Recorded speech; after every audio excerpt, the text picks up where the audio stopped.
David Romer, he has an extensive set of notes on doing macro. He doesn't do an LM curve. He just does what he calls an MP for monetary policy curve, where we think of the central bank as setting interest rates, and assume it has the power to do that. And the central bank sets those interest rates based upon inflation and the level of output, and he calls it the MP curve. And what's interesting is this is now not a model of money, demand, and supply. This is a model of the mind of Ben Bernanke, right? But as we've seen, the Taylor rule has tended to work pretty well. And you get a zero lower bound even there, because although the central bank might want to have a negative interest rate, it can't. And this is the deficit as a percent of GDP. They're up a little bit. They're up to around 2.6 now, reflecting, I think, some hopes of recovery and some injudicious talk from the Fed. But anyway, still very, very low by historical standards. At this point, I think I've made a case for IS, a case for pretty much old-fashioned macro, but not a case for the good old-fashioned LM curve. So I think that you can argue that the purists have actually not done it all well in this, right? If you actually, they really had a hard time getting used to the idea that we were in fact having something that looked a lot like the Great Depression, and that we really were going to have a situation in which budget deficits would not drive up interest rates and all of that.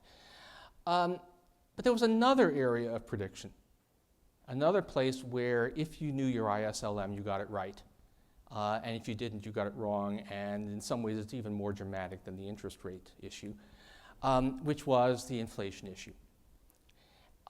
So actually even now, but certainly in 2009, early 2010, you would find a lot of people predicting huge inflation coming in the United States. We're going to have a lot of inflation. And sometimes this would include economics faculty. So I visited various places and people would say, well, we're going to have lots of inflation. And I'd say, well, why would you believe that in a depressed economy? And they'd say, well, look at the increase in the monetary base. This is the expansion of the Fed's balance sheet.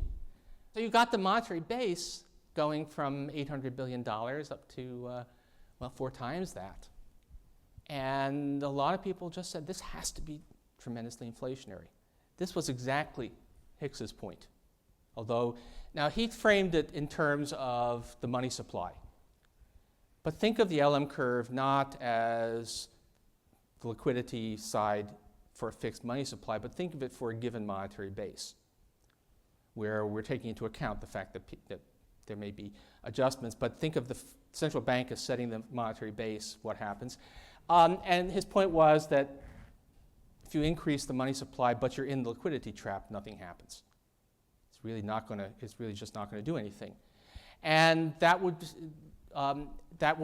suitably reinterpreted, that becomes the story for what happens under these conditions. That the Fed can go out there and buy, vastly increase bank reserves, and at a zero lower bound, it's not going to do anything. We are in liquidity trap. So if you were thinking IS-LM, and now you actually do need the LM part, you made the prediction that we were not going to have a lot of inflation, that this stuff was not going to be inflationary. Now, obviously, they wouldn't be doing this if they thought there was no effect. The Fed hopes, kind of believes, but I think they themselves are not very convinced of it, that by buying this stuff that they're getting some traction on the economy by moving small risk premia up and down. But certainly nothing like what a quadrupling of the monetary base would do under normal circumstances. So this is, again, so the absence of the predicted inflation was another big win for people who were thinking IS-LM. So this was I actually think it's hard to think of an example of an economic model applied to a situation way out of any recent experience, doing as well as IS-LM has done these past few years. So people say, oh, wow, we don't know anything. This has been, it's true that we didn't predict the crisis. I think that's and there were certainly things that people should have seen. I bash myself for not having worked on balance sheet effects in developing countries during the Asian crisis. Why wasn't I thinking about balance sheet effects possibly in the U.S. economy? So there are a lot of things that we missed in advance. But actually, basic IS-LM type macro has done spectacularly. Faced with extreme events, it made predictions that lots of people found wildly counterintuitive.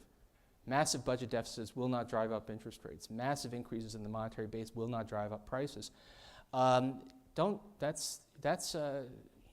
when you make a surprising prediction and it turns out true that you have a lot of validation.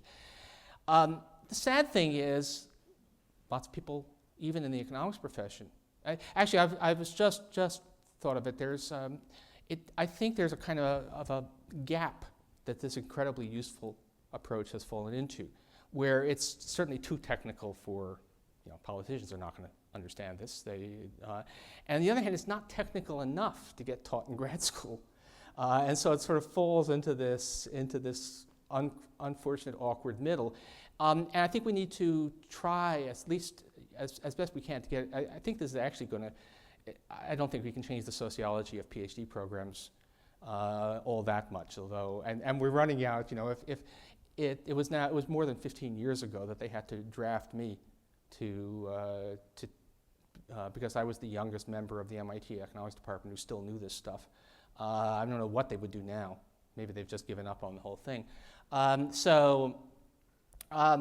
But this is something that's important, and it should really inform both the way we think about economic problems as economists, and at some level, the insights that come through this have to be in our courses, because it turns out that we have something really useful to tell people, and these have actually been very good years for macroeconomics. If you didn't forget this stuff. If you remembered, if you understood what John Hicks understood in 1937, you've actually had a very good 5 years analytically. Unfortunately, not enough people did.